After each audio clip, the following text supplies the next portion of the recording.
غریب و سادہ و رنگین ہے داستان حرم، نہایت اس کی حسین ابتدا ہے اسماعیل۔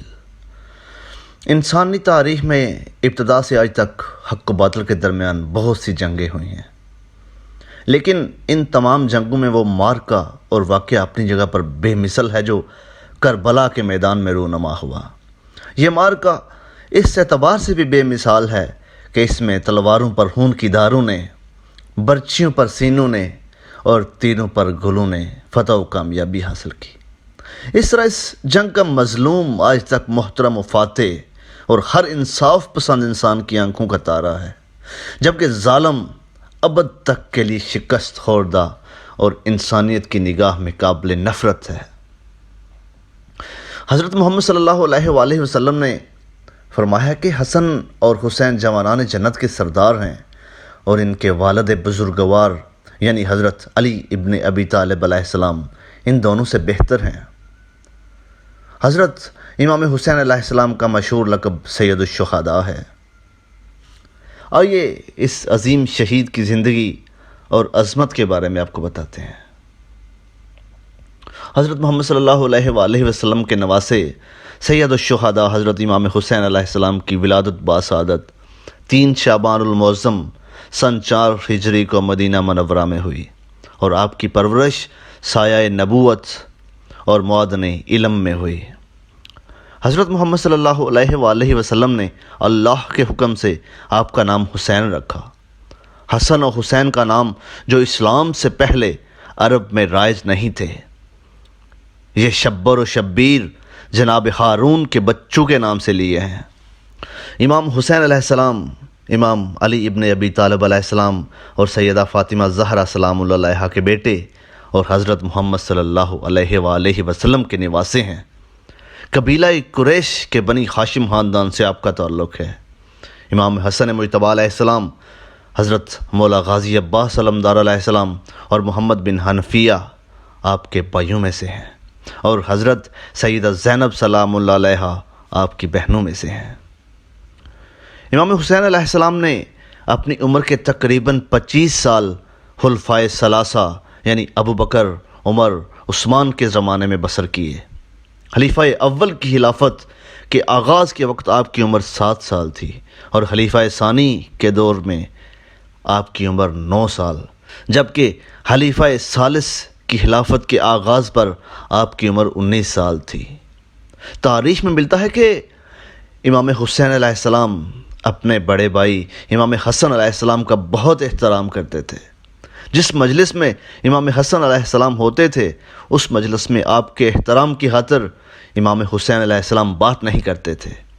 امیر المومنین حضرت علی ابن ابی طالب علیہ السلام کی شہادت کے بعد خوارج جو کہ شامیوں سے جنگ کرنا چاہتے تھے، انہوں نے امام حسن علیہ السلام کی بیعت نہیں کی اور امام حسین علیہ السلام کے پاس آ کر آپ کی بیعت کرنے کی خواہش ظاہر کی۔ آپ نے فرمایا، اللہ سے پناہ مانگتا ہوں، جب تک میرے بھائی حسن زندہ ہیں تمہاری بیعت میں قبول نہیں کر سکتا ہوں۔ حضرت امام حسین علیہ السلام کی بیویوں میں بی بی رباب، بی بی لیلہ، بی بی ام اسحاق، بی بی سلافہ اور بی بی شہر بانو شامل ہیں۔ آپ کے بچوں میں مولا امام سجاد علیہ السلام، مولا علی اصغر علیہ السلام، بی بی سکینہ سلام اللہ علیہا، مولا علی اکبر علیہ السلام، بی بی فاطمہ سلام اللہ علیہا اور حضرت جعفر علیہ السلام شامل ہیں۔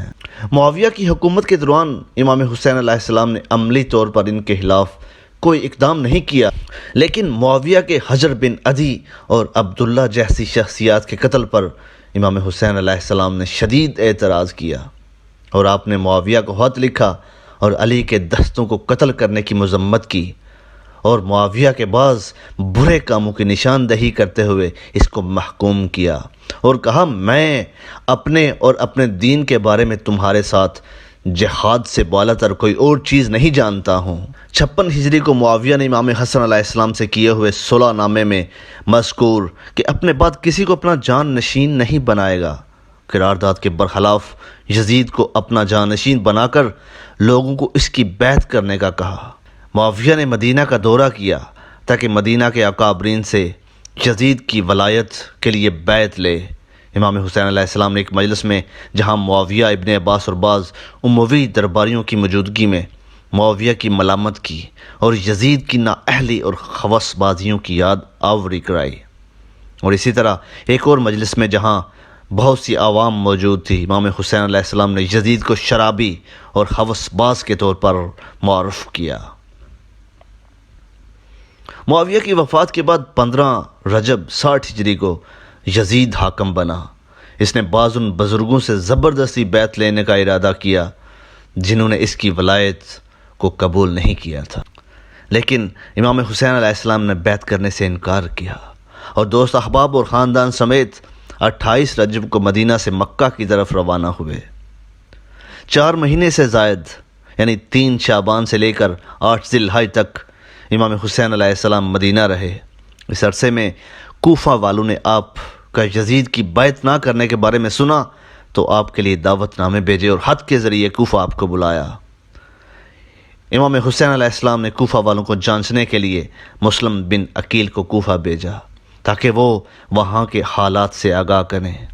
امام حسین علیہ السلام کو مکہ میں ان کے قتل کی سازش کا علم ہوا، اس لیے مکہ کی حرمت باقی رکھتے ہوئے اس شہر سے نکل پڑے۔ واقعہ کربلا، جہاں حسین ابن علی علیہ السلام اور آپ کے انصار کی شہادت ہوئی۔ آپ کربلا میں 2 محرم کو پہنچے۔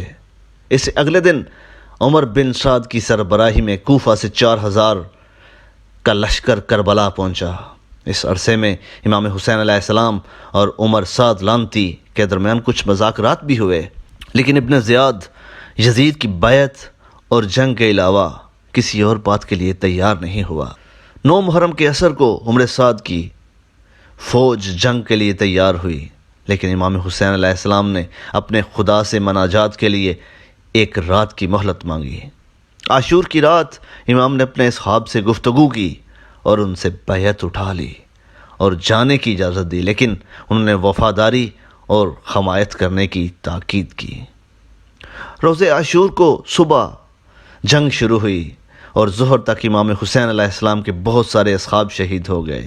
جنگ کے دوران عمر سعد کی فوج کے کمانڈروں میں سے ایک کمانڈر حضرت خر علیہ السلام فوج کی کمانڈری چھوڑ کر امام حسین علیہ السلام سے ملحق ہو گئے۔